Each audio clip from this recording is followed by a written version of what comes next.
राधे राधे दोस्तों, आप सभी का चैनल में स्वागत है। आज बात करेंगे क्या जीवात्मा को शरीर के बिना मिलती है नरक में सजा।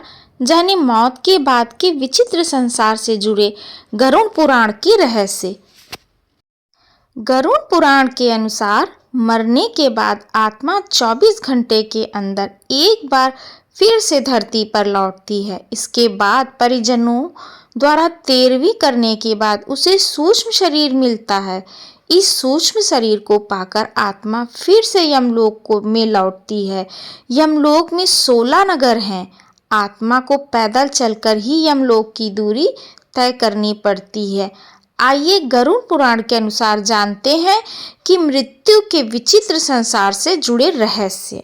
गरुड़ पुराण के अनुसार पाप या बुरे कर्म करने वाले लोगों को मरने के बाद भी इसकी सजा भुगतनी पड़ती है।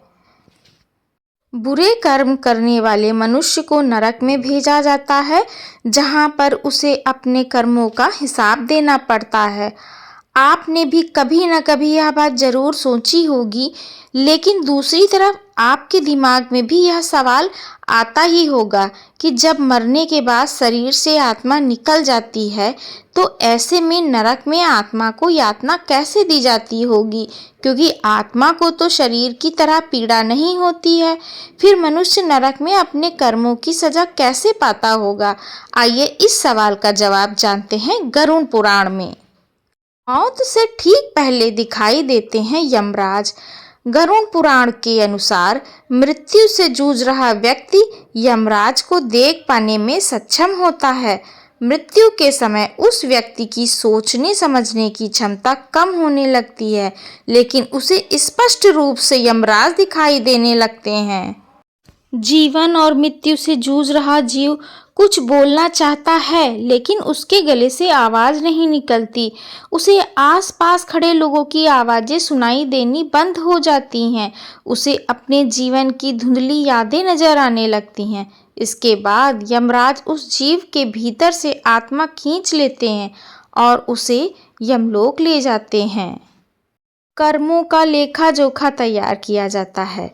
गरुड़ पुराण के अनुसार मनुष्य के जीवन का लेखा जोखा पहले से तैयार होता है। जब आत्मा को लेकर यमराज यमलोक पहुंचते हैं तो उस व्यक्ति का लेखा जोखा यमराज के सामने पेश किया जाता है। इसके अनुसार ही यह निर्णय लिया जाता है कि व्यक्ति को स्वर्ग मिलेगा या फिर नरक। इसके बाद आत्मा की एक बार फिर से यात्रा शुरू हो जाती है। गरुड़ पुराण के अनुसार मृत्यु को प्राप्त हो चुके व्यक्ति को मरने के बाद भी यात्रा करनी पड़ती है। सूक्ष्म शरीर के साथ मनुष्य तय करता है इतनी दूरी। सूक्ष्म शरीर मिलने के बाद व्यक्ति को यमलोक जाने के लिए 99,000 योजन की दूरी तय करनी पड़ती है। मनुष्यों की भाषा में 99,000 योजन दूरी का अर्थ है 11,99,000 और 988 किलोमीटर। पृथ्वी से यमलोक जाने वाला यह रास्ता बहुत ही मुश्किलों से भरा होता है। यहाँ यमलोक के 16 नगर होते हैं। आत्मा को सूक्ष्म शरीर लेकर हर यमलोक नगर से गुजरना पड़ता है। इस सूक्ष्म शरीर के साथ व्यक्ति को किसी जीवित मनुष्य जितना ही कष्ट होता है। यह सूक्ष्म शरीर वही शरीर होता है जिस शरीर से हम सपना देखते हैं। मरने के बाद आत्मा उसी शरीर में प्रवेश करती है, उसी को हम सूक्ष्म शरीर बोलते हैं। इसके बाद 13वें दिन सूक्ष्म शरीर के साथ आत्मा की यमलोक की यात्रा शुरू हो जाती है। इस सूक्ष्म शरीर के साथ आत्मा पैदल चलकर यमलोक पहुंचती है। इस सूक्ष्म शरीर को ही दी जाती है सजा। मनुष्य ने अपने जीवन में अगर बुरे काम किए होते हैं तो उसे नरक की आग से गुजरना होता है। नरक में पहुंचकर उसे उसके कर्मों अनुसार कई यातनाओं से गुजरना पड़ता है। जैसे अगर किसी मनुष्य ने अपने जीवन में किसी को धोखा दिया होता है तो उसे लोहे की छड़ों से पीटा जाता है। वहीं अपनी सुंदरता या शरीर पर अभिमान करने वाले मनुष्य को नरक की आग में जलाया जाता है। यह जीव का सूक्ष्म शरीर ही होता है जिसे सजा दी जाती है। यह सूक्ष्म शरीर को भी बहुत दर्द होता है।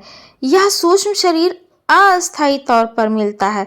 सजा पूरी होने के बाद जीव को कर्मों के अनुसार अलग अलग जन्म के लिए भेज दिया जाता है। वहीं अगर किसी मनुष्य के कर्म अच्छे हैं तो उसे स्वर्ग में भेजकर हर सुख सुविधाएं दी जाती हैं। तो यह थी जानकारी गरुड़ पुराण के अनुसार जीवात्मा को शरीर के बिना नरक में कैसे सजा मिलती है और मौत के बाद के जुड़े रहस्य। अगर वीडियो अच्छी लगी हो तो लाइक करिएगा और अगर चैनल पे नए हैं तो सब्सक्राइब कर लीजिएगा। मिलते हैं मेरे अगले वीडियो में, तब तक के लिए राधे राधे।